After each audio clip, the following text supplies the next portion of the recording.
Hello students, यो question चाहिँ एकदम जिएफटी एक्जाममा आएर आउँछ र धेरै विद्यार्थीहरूले चाहिँ मिस्टेक गरेको कारणले म तपाईँलाई यसको बारेमा थोरै डिस्क्राइब गरिदिन्छु है। अब यो क्वेसनले के भन्दैछ भने नाकाता सानले चाहिँ के भन्दैछ भने रिन्सन वा दोन्ना हितो देशका भनेर भनेको छ है। रिन्सन वा दोन्ना हितो देशका भनेर भनेको छ। अब सारी सानले चाहिँ के भन्दैछ भने सो देशने है वेल, अब यहाँ त्यसपछि नानी नानी यासासी हितो देश भनेको छ है। अब त्यसपछि के भन्छ भने यसले फेरि सो देशका वखाइ देशका भनेर सोधेको छ। ए त्यसो हो भने ऊ योङ पनि छ भर्खरको पनि छ भनेर सोध्यो है। त्यसपछि सारिसानले के भन्नु भने हे वखाको चाहिँ किरे देश है, भर्खरको हुनु साथसाथै राम्रो पनि छ राम्री पनि छ भनेको छ है। अब यसमा चाहिँ के लाग्छ त भन्दाखेरि यी तिनटै अप्सनहरूलाई हामीलाई हो जस्तो लाग्छ है। सेन्सेचुना, सेन्सेसुकुते र सेन्सेचुनी तिनटै हुन्छ जस्तो लाग्छ। अब यसको करेक्ट आन्सर चाहिँ तपाईँहरू सुरुमा गेस गर्नु होला, अनि म तपाईँहरूलाई चाहिँ यसको करेक्ट आन्सर के हुन्छ भनिदिन्छु है।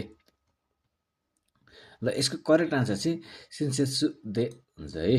अब यो सेन्सेसु ना चाहिँ किन भएन भन्ने कुरामा चाहिँ अब एक त सेन्सेसु भने नाएजेक्टिभ हो है। नाएजेक्टिभमा चाहिँ के हुन्छ भने यस्तो कनेक्टिङ भर्ब आउँदाखेरि दे लाग्छ भनेर बुझ्नुपर्ने हुन्छ र यसको करेक्ट आन्सर पनि सेन्सेसु दे नै हुन्छ है। अब सेन्सेसु ना चाहिँ किन हुँदैन भने सेन्सेसु ना चाहिँ हामीले चाहिँ अब यो सेन्सेसु पछाडि एउटा कुनै नाउन आयो भने चाहिँ हामी युज गर्छौँ है। जस्तै सेन्सेसु ना हितो भनेपछि एकदम जेन्टल मान्छे भन्ने यसले मिनिङ दिन्छ। तर यसमा चाहिँ कनेक्टिङ के छ भने सेन्सेसुको केही फर्म प्लस यासासी हितो आएको छ नि त, त्यही भएर चाहिँ यसमा यो ना लाग्दैन है।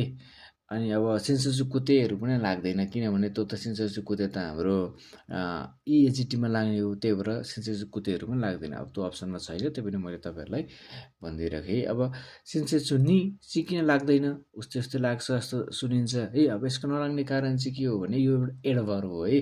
अब यो सेन्सेसु नि होसियमास भनेको भए चाहिँ टिच वेल अथवा टिच काइन्डली भन्ने बुझिन्छ है। मजाले पढाऊ, काइन्डली पढाऊ भनेर बुझिन्छ। यो चाहिँ एडभर्ब हो, एडभर्बमा चाहिँ नि लाग्ने हुन्छ है। अब यसमा चाहिँ सेन्सेसु दे सेन्सेसु हुनुको साथसाथै यासासी हितो भनेर आउँछ। यो जोडिएको कारणले गर्दाखेरि चाहिँ यो अप्सन करेक्ट हुन्छ है त।